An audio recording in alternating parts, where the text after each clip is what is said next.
नमस्कार दोस्तों, रिश्ते म्यूजिक रिकॉर्डिंग स्टूडियो मुंबई से आप लोग अभी वीडियो को देख रहे हो।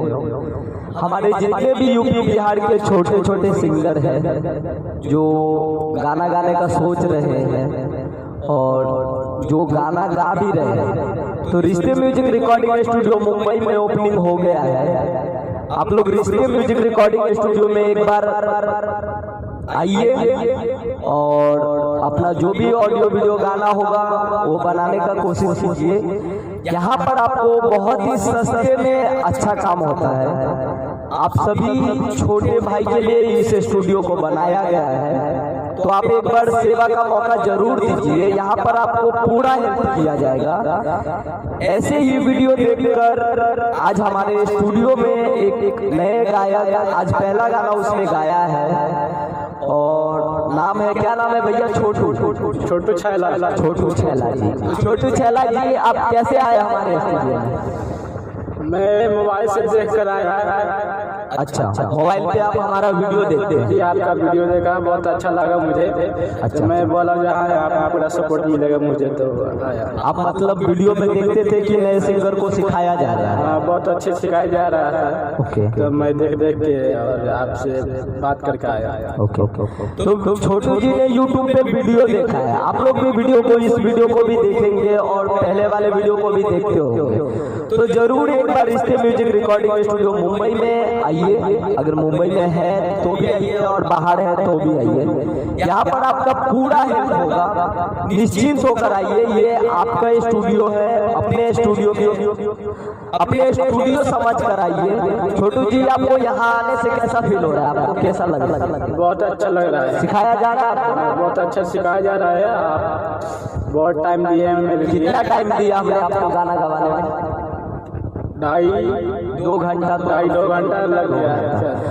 देखिए, आप कभी कभी हमारे पास ऐसे भी सिंगर आ जाते हैं जो अपना कंप्लेन लेकर आते हैं कि सर मैं कभी किसी स्टूडियो में जाता हूँ तो मुझे 10 मिनट में गाना गवा कर भगा दिया जाता है। लेकिन ऐसा संभव नहीं है कि कोई सिंगर 10 मिनट में गाना गा ले, वो भी नया सिंगर। तो ये सब आपसे पैसा ठगने का, कमाने का तरीका है।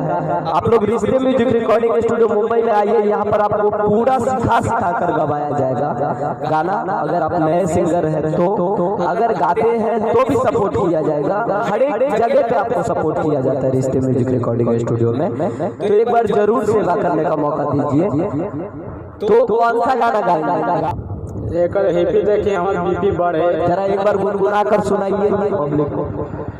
एक हैप्पी देखिए हमारे बीपी बढ़े। सुर में आइए, सुर।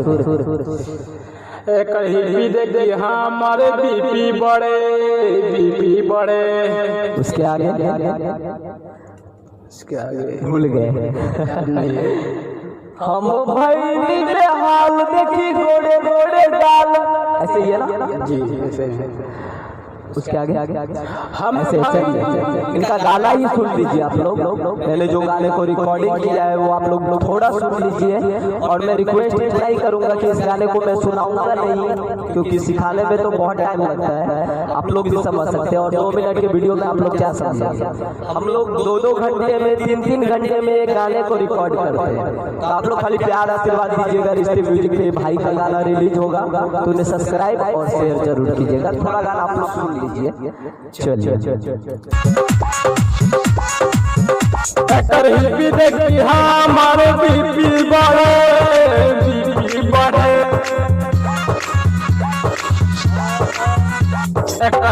देखिए हमारे बीपी बढ़े।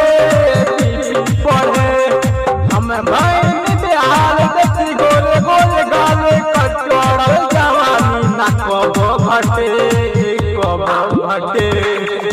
हिप्पी देखी हमारे बीपी बढ़े। हिप्पी देखी हमारे बीपी बढ़े।